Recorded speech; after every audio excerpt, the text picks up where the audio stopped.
Today we're going to be talking about geological carbon storage, which is a key piece of this puzzle. We know, of course, through climate science that stabilizing global temperatures requires us to reduce our emissions of CO2 into the atmosphere, not just by 20% or 50% or 80%, but by 100%, i.e. Net zero.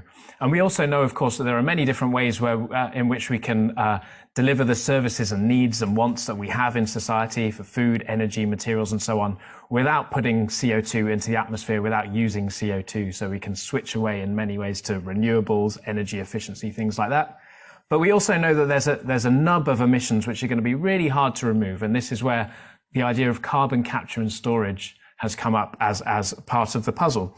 And indeed, if we look at the kind of global scenarios generated by these kind of models that the Intergovernmental Panel on Climate Change uses and others to analyze how we achieve the goals of the Paris Agreement, generally we see that they scale up the level of carbon capture and storage to billions of tons per year within the next 30 years. So we're talking about scaling something up to something that's, on the similar order of magnitude to the fossil fuel industry at the moment.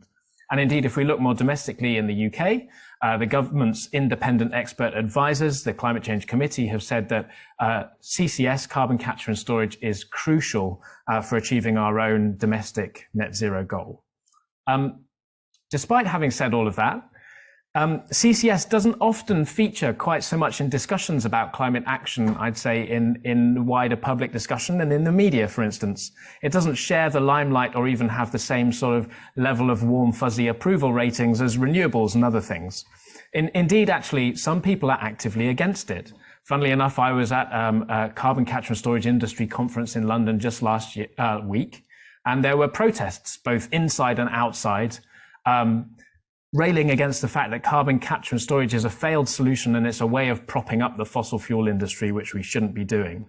So it's clear that carbon capture and storage is going to succeed or fail on the basis not just of its technology features in the narrow sense, but I guess in terms of its wider societal standing and how it's used, who it's used by. And so that's what we're here to discuss today. What is carbon capture and storage, and what are the broader issues, misconceptions, things we do understand, things we're yet to understand about this as a technology? So I'm delighted that with me to help me through this, we have Dr. Tom Kettlety, who is our Geological Carbon Storage Fellow in Oxford Net Zero. Tom studies earthquakes for a living. He's a seismologist, particularly studying the seismology induced by injecting fluids underground, and of course CO2 is one of those fluids. And not only is that a risk to be mitigated, but it's also a key way of learning actually what's going on in the subsurface. We also have Dr. Emily Cox. Emily splits her time between lecturing in the School of Psychology at Cardiff University and also working here at Oxford in the Smith School with us on the core project, looking at responsible innovation, public perceptions and societal engagement around carbon removal specifically. And then last but not least, I'm delighted that joining us online, we have Professor David Reiner, Professor of Technology Policy at Cambridge Judge Business School. David's a political scientist, and he's studied a variety of climate technologies. And like our other two panelists, as well as doing great research in this area, has advised a lot of governments, regulators, and industry people on the topic of carbon capture and storage. And perhaps most germane to this discussion, I believe, David, you serve on the UK's Carbon Capture, Usage and Storage Council, don't you, which is chaired by the Energy Minister here in the UK. So what we're going to do is give whoever that may be. Indeed, it's a moving target. So I think we will give each of our speakers 10 to 15 minutes to present their thoughts. And then we're going to make sure that we have as much time as possible for questions from the audience online and in person. Online, we'll go around with a roving, in person, we'll go around with a roving microphone. And online, I think you can drop your questions in the Q&A button on Zoom. So please do that. Remains for me to hand over to Tom. So Tom, I think you can explain to us a bit about CCS as a technology and what we know about its technological features and its feasibility. Great, thanks, Steve. Thank you, Tom. Cheers, George.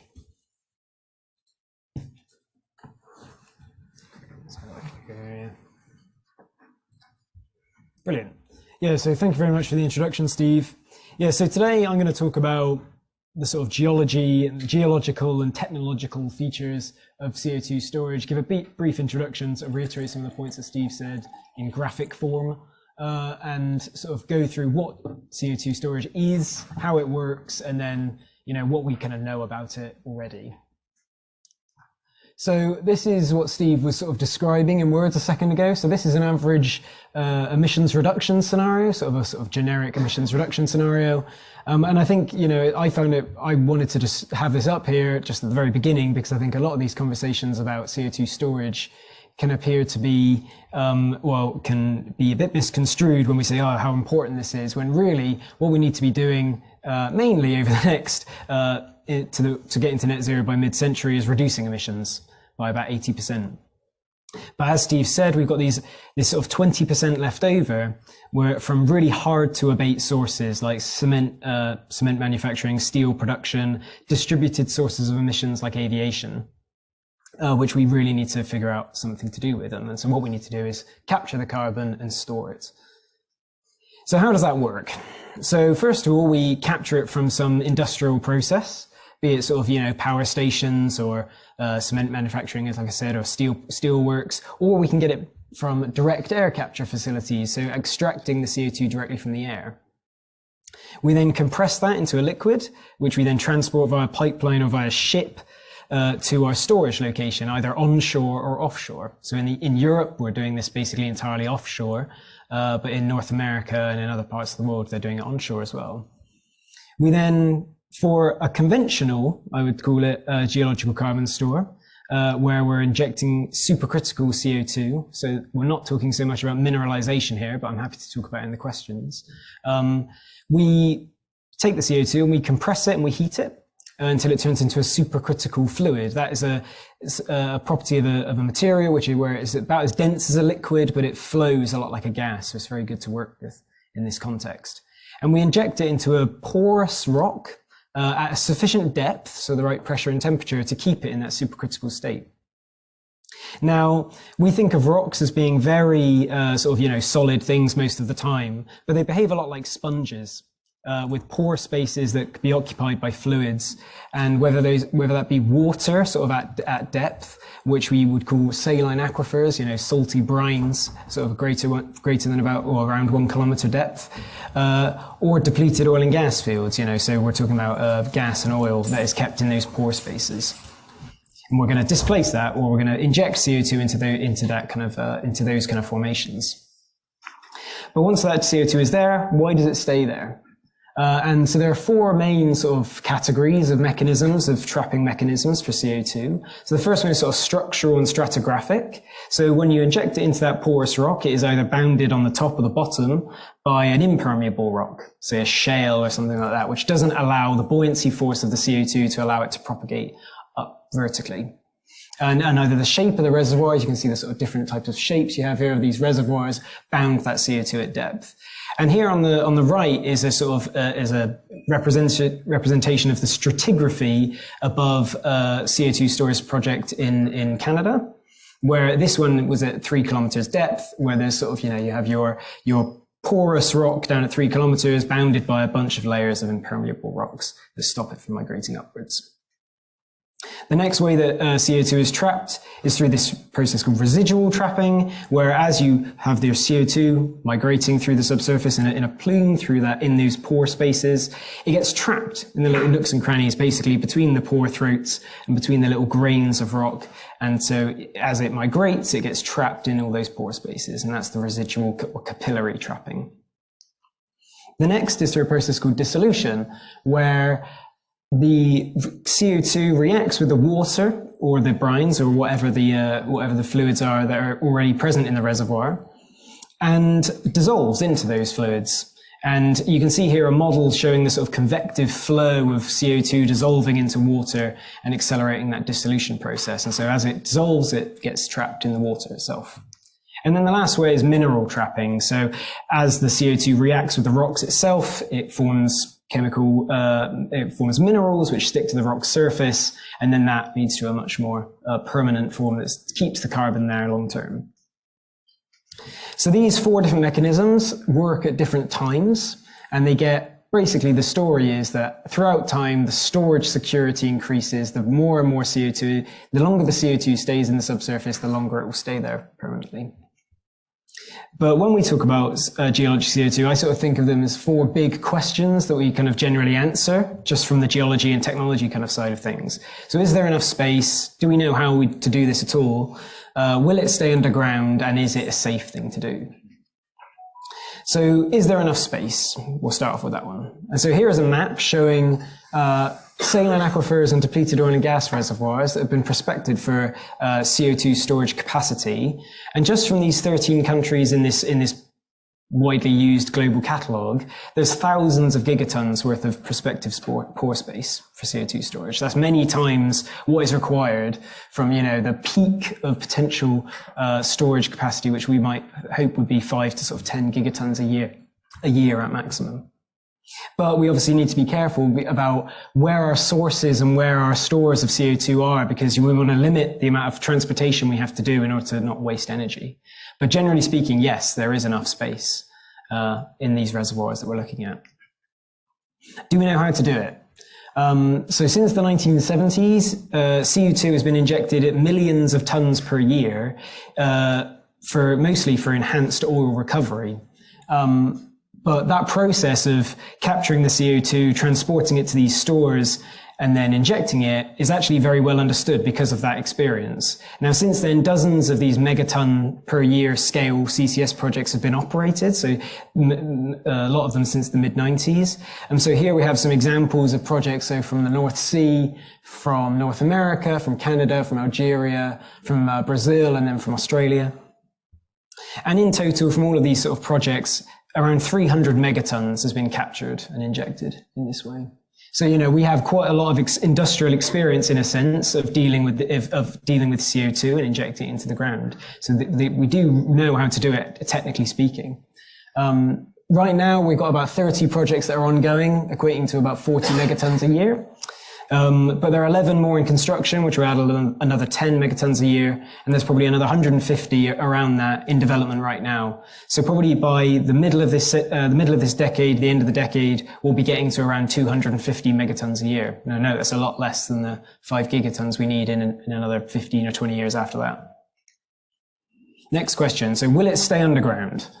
And from all of those megaton scale projects that we've had, 300 odd megatons of CO2, millions of tons of CO2 stored, there have been no leaks have ever been recorded from those projects. And so here is a sort of an illustrative example of a model for CO2 storage security. And it says under sort of realistic geologic and regulatory conditions, probably around 98 to 99% will stay underground over 10,000 years. So over geologic timescales, which, a lot longer than we normally think of when we talk about sort of CO2 or emissions reduction scenarios. But even in the actual worst case scenarios where you kind of pick really quite unrealistically pessimistic assumptions for the storage security, the type of reservoir, the quality of the wells and how well they're regulated, because of those 4 trapping mechanisms, they work really well and they want to keep the CO2 underground. And so probably around 80% to 90% will stay underground, no matter what you do, no matter how badly regulated it is. And, even if you assume sort of say on the worst case scenarios, 10% leakage, that's still a lot better than the 100% leakage that we are sort of allowing now with unabated emissions of CO2 into the atmosphere. So the last question, is it safe?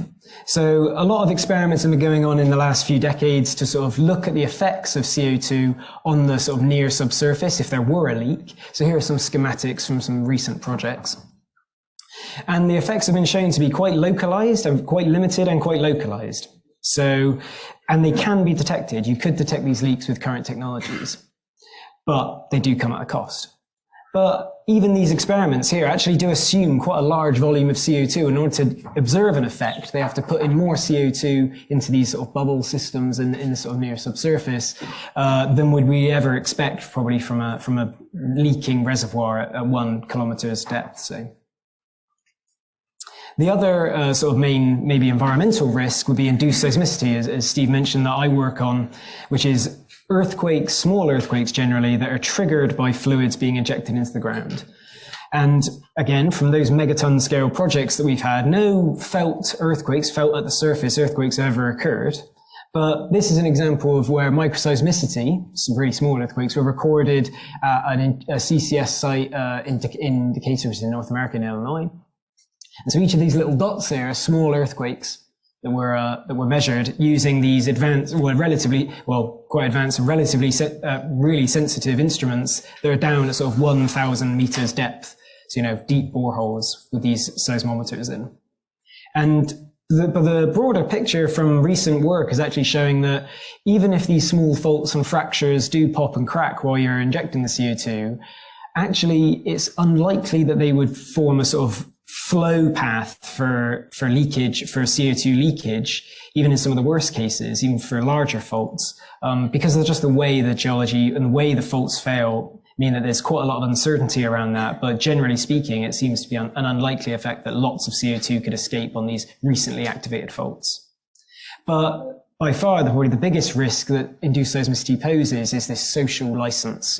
If people believe that the projects are kind of unsafe, or if they start, in the worst cases, start feeling earthquakes, that would definitely put an end to a lot of projects. So how do we get around these environmental risks? We monitor them. So these projects need to have adequate monitoring to ensure that storage security. And there are many, many tools that have been developed, both geophysical and geochemical tools that we have for monitoring these systems. But an active area of our research right now is finding the right mix of those tools where we get enough data to find out that the CO2 is being stored securely, but at a cost which makes sense in the long term. If we're thinking about the storage security over hundreds of years, that's a type of monitoring that we've not ever really done before. So we need to make sure we get it right. And once we do get it right, the regulatory authorities in charge of it need to have that mix, that monitoring scheme in place and enforced to make sure that we have good targets for an industry to then develop around that. So these are my take-home messages. So there is sufficient capacity to meet those emissions scenario requirements. The transportation and storage technology we have is relatively mature, and projects have shown that we have technical viability for a lot of these megaton scale projects. The vast majority that we do inject underground is almost certainly going to stay there over geologic time. The impacts of any leaks that do occur would be relatively minor, but good monitoring can mitigate those risks even further. And the cost-effective monitoring technologies really need to be sort of laid out right now, and that's the work that we're doing in order to inform the regulatory requirements in place, so then we make sure that CO2 stays there forever. So that's me.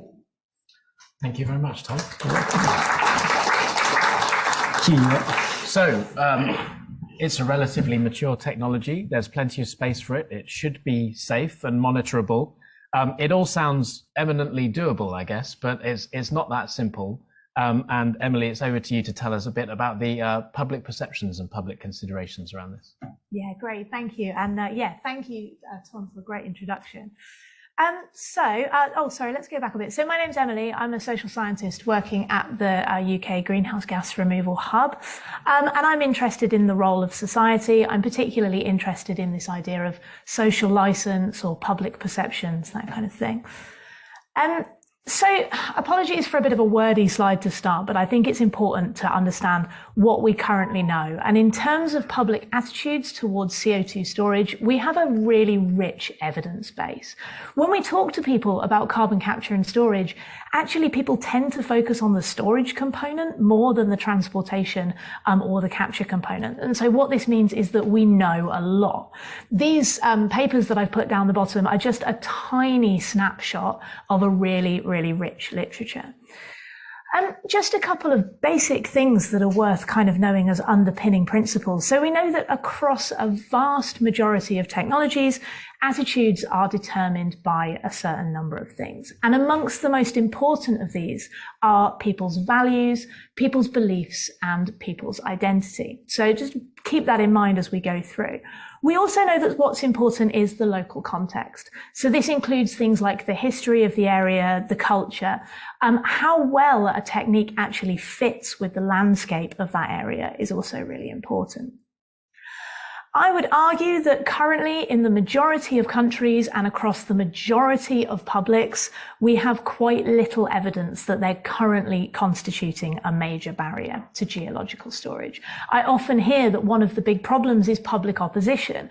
I think the evidence to show that is actually kind of thin at the moment, notwithstanding that there might be opposition to particular projects if they don't get this kind of local context fit correct. Having said that, there's a big but, which is that the general public aren't just a barrier, right? We did some work a few years ago talking to experts about greenhouse gas removal, and we found that experts tend to conceive of the public in a really negative light, right? They're always opposing, they're always a barrier, they're always something that we've got to overcome. This ignores the fact that the general public can be a really important enabler of new technologies. They can create demand pull, they can really pull stuff to market, they can bring costs down, all kinds of things like that. And so one of the things we're seeing with CO2 storage is that people might not be opposing so much, but they're also kind of not supporting particularly either. We're seeing a lot of what we call reluctant acceptance, right? People don't massively hate it, but they also don't massively like it. And this could be a problem if we're trying to upscale this in a major way. We see across a huge number of projects, a huge evidence base, we see the same concerns coming up over and over again. And these were exactly the same ones that Tom has just talked about in his talk. So we see concerns about leakage, safety, about monitoring, about induced seismicity. But I think what's important to emphasize is that these often stem from deeper values-based concerns to do with things like controllability and reversibility, to do with how feasible the techniques are, and to do with our ability as human beings to adequately predict and control unforeseen consequences. And so because of this, we just need to be a bit cautious about seeking technological solutions to values-based concerns. Improved monitoring systems are absolutely great things that we should develop in and of their own, for their own reasons, but they won't necessarily overcome some of these deeper concerns, especially not for people who fit within these particular value sets where they're particularly concerned about, our ability as humans to do these things. This seminar is partly about misconceptions, right? And so one misconception I come across all the time is that offshore storage will be more supported or it will experience lower public opposition. There is very, very little evidence to show that that is the case. We see across studies that actually offshore storage experiences its own set of risks, its own set of concerns. I think that a lot of this idea kind of came from the Barendrecht controversy, which was back in 2011 or something like that in the Netherlands. And that was an onshore storage site. But the social scientists who actually looked into that case have found that a lot of the concerns were actually to do with things like this local context and this landscape fit, rather than the fact that it was onshore per se. We see across many studies that proximity to a storage site is not a very strong predictor of people's attitudes. However, between country differences do matter. And so, for example, people in Germany are more opposed than people in the UK, people in the Netherlands are more opposed than people in Norway, and so forth. And myself and some colleagues at Cardiff have done some work on, perceptions of the underground, narratives of the subsurface, right? And so we know that the underground is perceived as an opaque and unknowable environment. It's challenging to predict and control unintended consequences. But what's really interesting is that we see this idea of like an intrinsic threat. And what that does is it challenges our notions of the fragility of nature. And so the underground is perceived as fragile, but not in the same way as, say, an ocean or a rainforest is perceived as fragile. It's not perceived as being like vulnerable and in need of protection. It's seen as being fragile as in, if we mess with it, it might come back to bite us, right? And that makes it very different from some of these other fragile environments that we might try and work in. We see a lot of analogies of landfill. We see concerns about, are we just pushing it under the carpet? Are we just leaving it for future generations to deal with? And again, it's not necessarily the technology per se, but it's these deeper questions, particularly around what is it actually for and who is going to benefit. So I think although I said that in most countries publics aren't currently constituting a barrier, it's worth thinking about what could become a barrier. And in this respect, it's really worth us learning from previous controversy. And so again, we know a few things about what to do, what can go well and what can go badly. We know that, first of all, procedural justice, so that's how the project is actually carried out. This is extremely important. And the key takeaway here is if people are refused a voice in decisions that affect them, they will find a voice in other ways. And this could be through protest, it could be through direct action, it could be through all of the things that as a project developer you really don't want, right? We also know that distributional justice is vitally important. And so this is questions about who wins, who loses, who is all of this for? And I think if we really focus in on those kinds of questions, we could see a much more sort of productive public engagement going on than we've sometimes seen in the past. And as I said before, the social, historical and cultural context. And what that basically means is do your desk-based research, right? You can tell an awful lot about an area and about a community just by doing a little bit of research. And I think, again, that hasn't necessarily been done well in the past. This next one is a little bit of a personal rant for me, so forgive me a second, but this idea of an information deficit hypothesis. And so this is the idea that basically people are lacking in information about CO2 storage or about safety or about monitoring or whatever.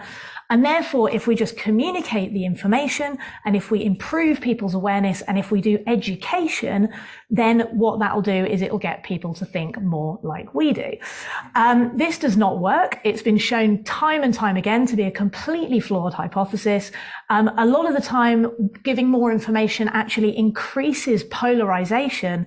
And I would really like for us to get rid of this misconception once and for all. So I no longer want to hear like, oh, can we just educate people about this? It doesn't work. One thing that is really important is to get a consistent climate policy. And so this is making sure that what you're doing isn't perceived as just being a cover for high carbon activities in other parts of the economy. This is things like avoiding mixed messages coming out of policy. And the work that we've done on direct air capture shows that this holds true even when CO2 storage isn't connected to fossil fuels. Even if you take the fossil fuels out of the equation entirely and do direct air capture powered entirely by renewables, these kinds of concerns still exist. And again, it's all about who is it for, who is benefiting. And just very quickly, this is my most recent paper. And so this, essentially, I'm not going to go through this slide in detail, but the fracking controversy has made life actually quite hard for anyone trying to do anything with an underground drilling or pumping component in the UK. The fracking controversy was a big problem. What's really interesting, though, is when we talk about techniques that are low carbon and they're perceived as, you know, getting us towards the kind of future we might want to see in a way that fracking really wasn't, what we see is we see quite a lot of conditional acceptance. And so this is not outright opposition, but feeling accepting of something as long as certain conditions are met. And this is what we would expect for a novel and low carbon technology. But what's really important about this perception spillover from fracking is that in the presence of strong spillover effects, the conditions might be really, really stringent. And in a lot of cases, these conditions are going to be directly related to the kinds of conditions that fracking was perceived to have failed to meet. So this is my final slide. And so just looking forward a little bit. And so first of all, one of the things that we're quite convinced of is that attitudes toward geological storage will become bound up in these wider debates around net zero. And so I think it's really important to consider how this debate is evolving in the future, and to consider things like what impact net zero promises, for instance, those made by companies and those made by governments, what impacts are those having on perceptions of CO2 storage? What happens if CO2 storage is perceived as being part of like net zero greenwashing, if you like? And again, you know, who benefits, who is it for? The next point is one from Holly Buck, who wrote a really good paper on this. And she basically argued that one of the things we need to focus more on is how the information landscape has changed. In the sort of decade or two since we've been trying to upscale CO2 storage, something that's changed hugely is the information landscape and how people are receiving their information, right? And so I think it's important to ask questions like how CO2 storage becomes politicized in this information landscape of social media. And Holly also argues that we aren't using the social science that we currently have. And so, as I said at the beginning, we have this very, very strong evidence base for public perceptions of CO2 storage. However, what we don't have is much evidence that people are actually using this evidence base. There's much less evidence of, she mentions project developers, but I would also add to this, policymakers, NGOs, companies, even other branches of academia, right? I think there's much less evidence that we're actually acting on the insights of this evidence base that we have. And one of the results of this is that public engagement is happening in an extremely ad hoc way. Different projects are doing it very differently from one another. And as we've seen from the fracking work, all it sometimes takes is one project to do it very, very badly, and it can have really bad knock-on consequences across not only this sector, but also other sectors as well. And so we need to pay more attention to this interface between the research that's currently happening and how that research is being implemented. Yeah, thank you ever so much.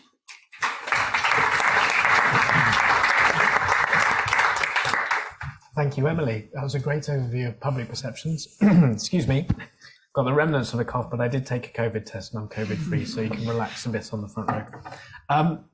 So it's perhaps surprising to some people that there is this rich body of literature on public research, and this has been going on for quite a while. I think the same could be said for sort of policy efforts on CCS, and we probably have much to learn from them. As much in terms of what not to do, maybe, as what to do in future. So it's time to hand over to David to give us a bit of a tour through the political economy, particularly with a UK focus. So over to you, David. Great. Thanks, Steve. Thanks for the invitation. Sorry, I can't be there with you in person. I only have a few minutes, so as you said, I think I'll try and focus on the UK context. So there's lots to be learned from looking around the world, though. It's also worth thinking, historically, this has been a repeated bites at the apple, and I think there's something to be learned potentially from how the UK has, in particular, reframed the way it's approached CCS in particular. So this is kind of what I'd like to cover in the 10-15 minutes I have. Very quickly to run through. The first point, and for somebody who has been following this since I moved to the UK in 2003, it's been a fairly painful, in many ways, process. I think it's probably more painful for those making or trying to make investments, or those who actually have their jobs depending on it. As an academic, we have the luxury of shifting topics when funding dries out on a particular area. And it's worth saying that we've at least had 3 failed efforts. The first was BP under John Brown took the lead trying to develop actually a hydrogen project at Peterhead in Scotland. But they got tired of waiting for the government, the Blair government at the time, to respond, and they canceled the project.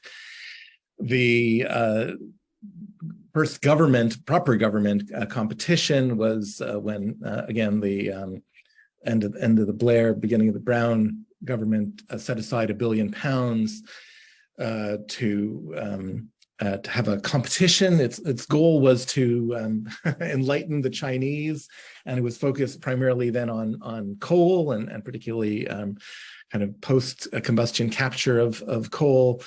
And it came down to a project in Scotland, again in Longanet, but that was cancelled when there was essentially disagreements over various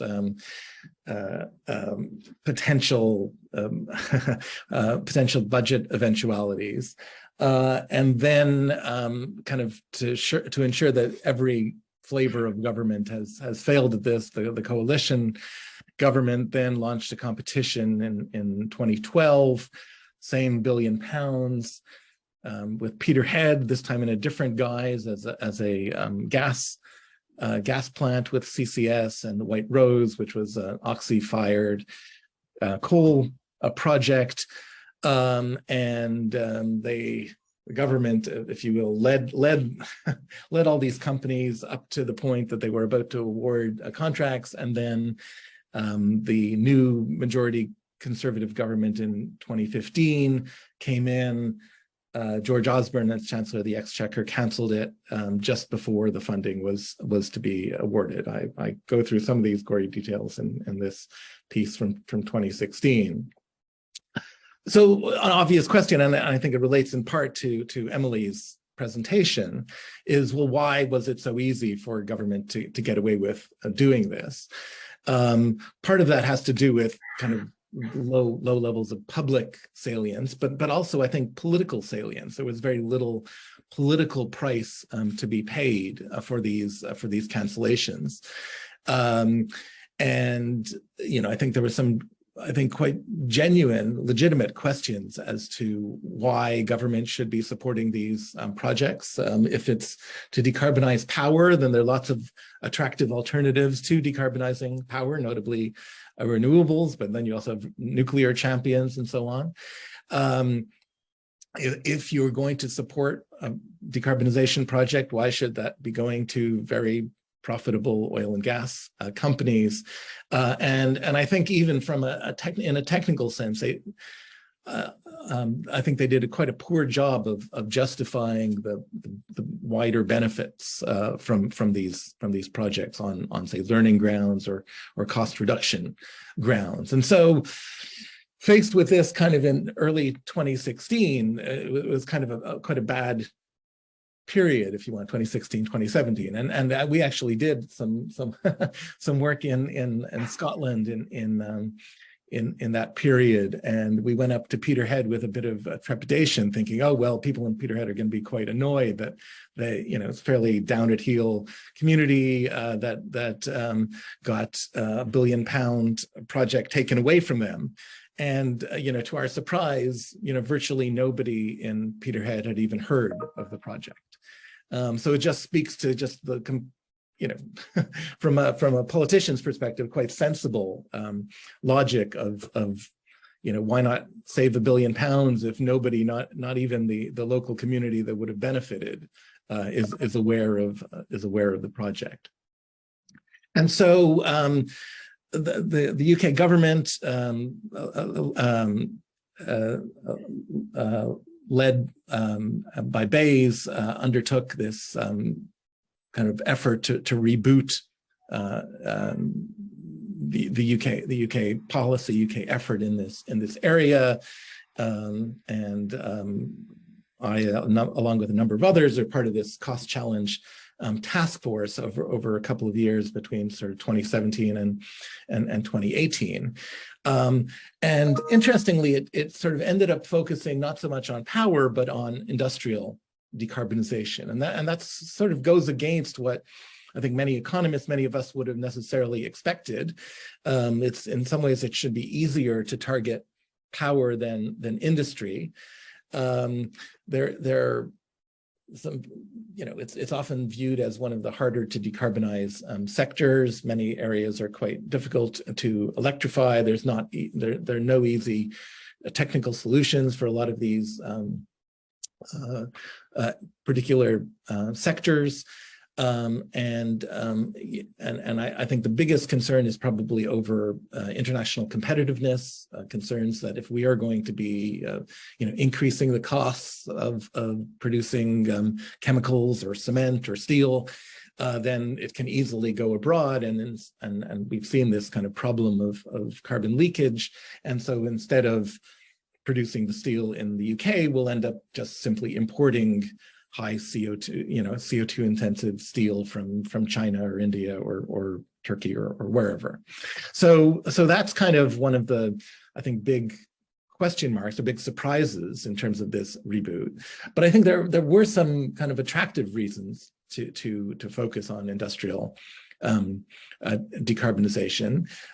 In part, I mean, I think the focus on coming up with a joint infrastructure, I think, was quite appealing. The idea of many of these regions, in particular, this idea of a green industrial cluster framing was quite important, and in particular in the UK, as I'll show in a minute, the areas that are likely, or that are competing for the industrial decarbonization are also at the forefront of the competition of national politics and the so-called red wall seats, at least in the UK's case. And so what did we wind up with in terms of this clean growth report? It talks about moving from a competition to a much more cooperative approach with industry and government working together. In particular, it focused on a new business model for CO2 transport and storage infrastructure, supported through a sort of regulatory asset base model. So it was a way of diffusing the costs across a larger base of households. It kind of very much touches maybe more on Tom's point. CCUS is sort of ready to go. It can potentially, as we've seen more recently, unlock the idea of a hydrogen economy, can be related back to important greenhouse gas removal technologies, and then particularly kind of that industrial policy angle. It can be seen as in terms of retaining skills, creating new jobs, and having the UK become a global leader. And so as a result of this kind of initiative that was championed by Claire Perry when she was energy minister, it kind of produced a number of important points. One was this £200 million industrial decarbonization challenge, which kind of focused on kind of 5-6 key clusters. And one of the kind of outcomes was to develop a roadmap to produce by 2025, which sitting in 2018 seemed quite ambitious. Sitting in 2022 still seems quite ambitious, but moving quite quickly to deploy a carbon capture at not just one, but two clusters. It's also important to say, I think, that the level of ambition over the course of these few years actually has continued to increase rather than decrease. Don't want to spend too much time on this other than say that government tried to employ a number of different focus, not just on cost reduction or value for money, but also questions of the implications for the wider economy and supporting jobs and its role in decarbonization. And so what you see over this kind of these few year periods in the early 2020s, support of a few £100 million a year, but that the expectation is that annual level of support would increase, 5-10-fold, depending upon how ambitious we are. These are the kind of the key clusters.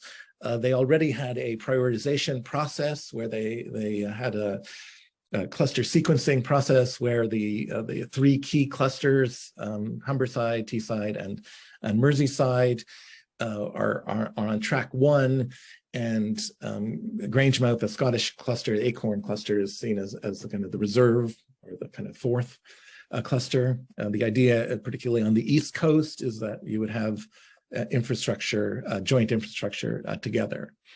And then finally, I just wanted to wrap up by talking a little bit about the politics of all this.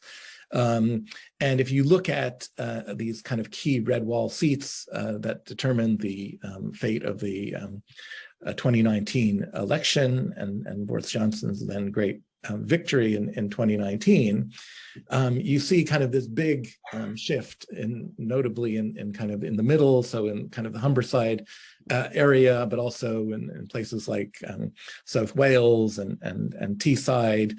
These are kind of some previously reliable Labour seats that had shifted to the Conservatives. And it's also important to note that the biggest gains that the Conservatives had in the 2019 general election were those constituencies with the greatest manufacturing base. So just some final takeaways from this kind of very quick tour.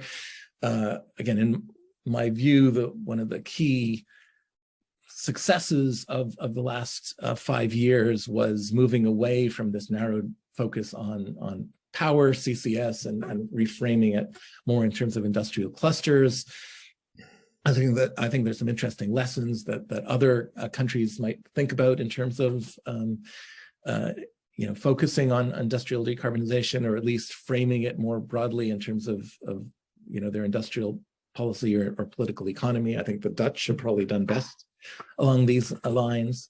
We're at the stage of having built up business models for both carbon capture and storage, and relatedly for hydrogen. But I think there are a number of question marks, at least, looming. In particular, it's easy enough to come up with a few hundreds of millions of pounds a year. 10-fold, 20-fold increase on that is significantly more challenging.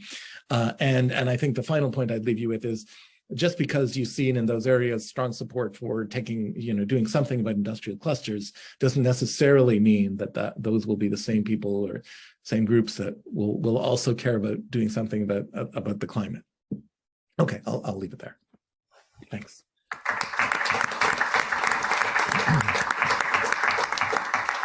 Thank you very much, David. That was a brilliant tour and overview of the UK policy situation. And thank you all of you speakers for sticking to time. It means we have some time for questions. If I might just ask you a very quick follow-up question immediately from your talk, David, in order to give the audience and the online audience a bit of time to come up with theirs. Are you generally more optimistic, therefore, that this attempt at getting CCS going in the UK is going to work, or have better chances of success, at least compared to the, at least 3 attempts we've had previously? You want us to fool me once, fool me twice. I'm not sure what fool me 4 times is, but yes. I mean, I do think that places like Teesside, supposedly the mayor of Tees Valley was one of the few people that Boris Johnson had on speed dial.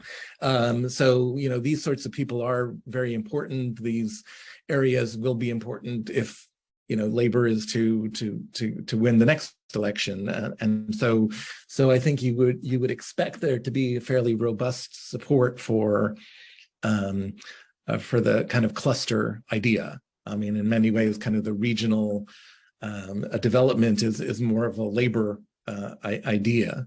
The only caveat, of course, is that sitting here in 2022, I think it's the headwinds are much stronger than in 2021, right? The nature of eye-wateringly high natural gas prices makes a lot of the kind of previous discussions over, blue hydrogen and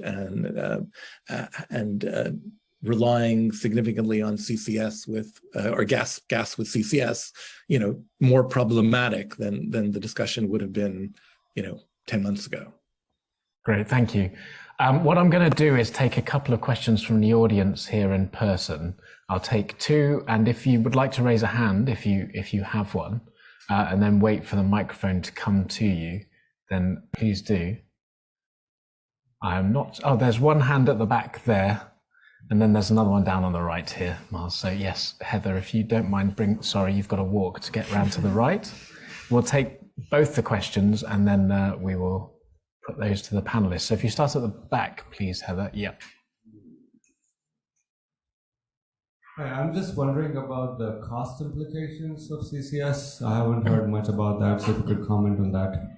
So the cost implications of CCS, how expensive is it, and compared to, I guess, some other actions to cut emissions and mitigate? And Miles, you take the mic as well. So David mentioned this, but I'd like to be interested in everybody's thoughts. The challenge of giving money to the oil and gas industry, of course, is even harder right now.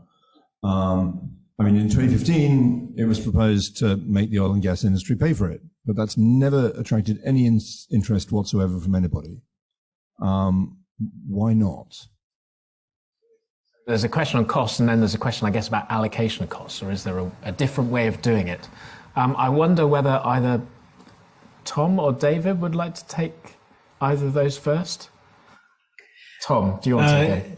Well, it's not my field, but in terms of cost, I think the tax benefit sort of system in the US is now giving you benefits for storing CO2 at a certain price.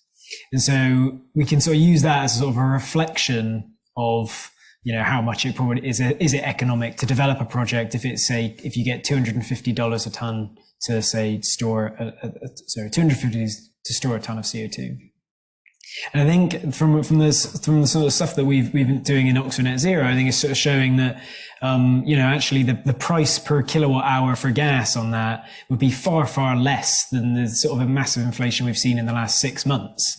I think it's on the order of like 5p a kilowatt hour sort of added to the base price as it was back in January of this year. But it's gone up by, 3 times that, or 4 times that in the last 6 months. So the actual cost implication is kind of, it depends on the scale you're talking about. And I wonder what David's thoughts are on the massive, increase in inflation and the price of energy right now.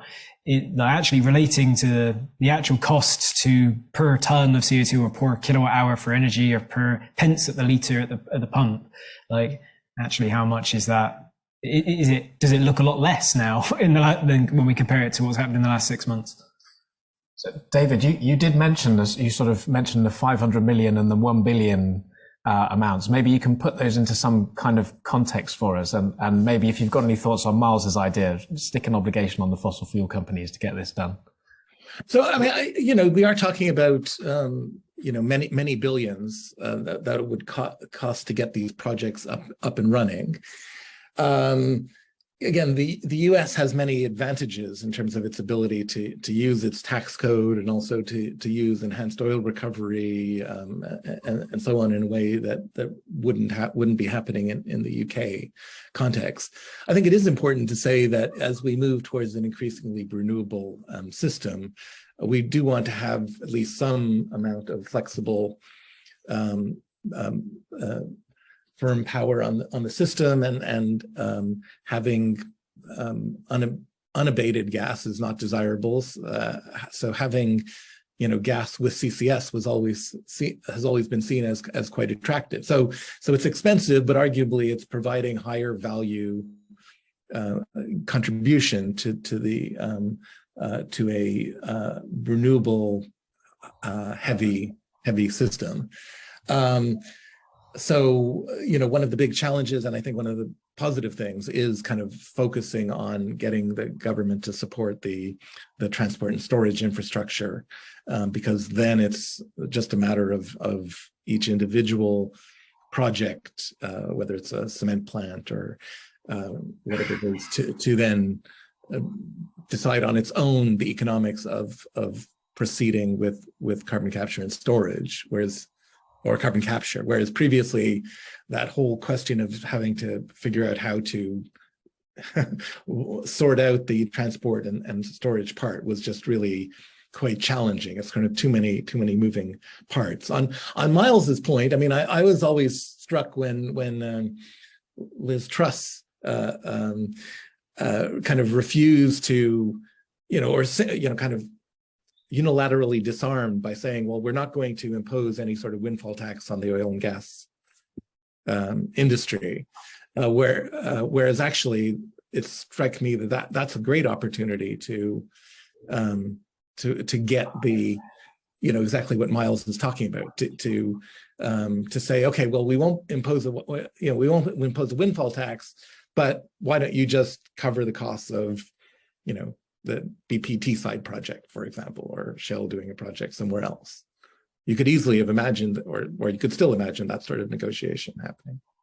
Emily, did you want to follow up on this? Yeah, just very quickly on Miles' point, like never let it be said that I didn't want the oil and gas industry to pay for stuff, right? But obviously the costs will be passed through to consumers. And we know that when costs are passed on to energy costs, we know that it's the lowest income deciles that pay the most as a proportion of income, right? And so the only real way of properly making sure that the costs are fair, if you like, in that those with the most money are paying the most, is to actually socialise the costs through income tax. And there is historically great opposition to doing this from government.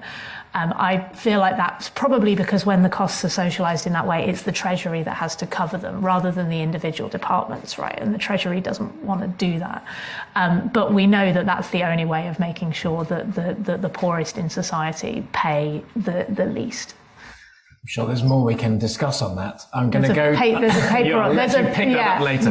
But I want to make sure we get a couple of questions in from the online audience as well. So apologies for that.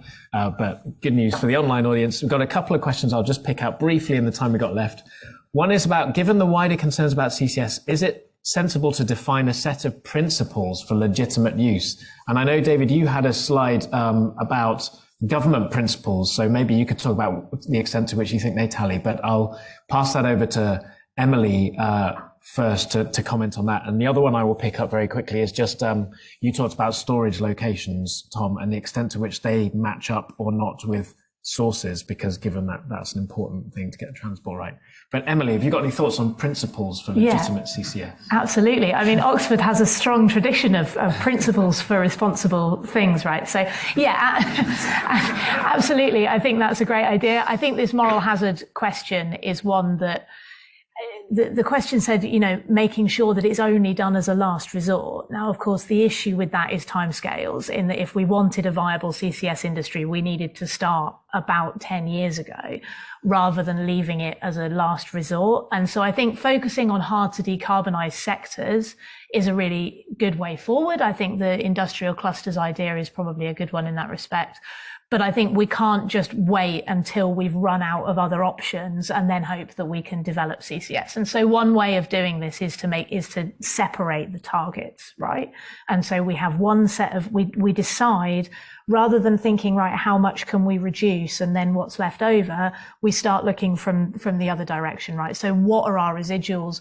What actually can't we decarbonize? We set a number on that, and that's where we need to start removing the emissions, rather than having this, at the moment, the targets are all in the same kind of boat, and we have like fungibility between these different pots. And that's where you start getting the moral hazard, right? Because yeah, it's often easier to just say that we'll do something later rather than decarbonising now.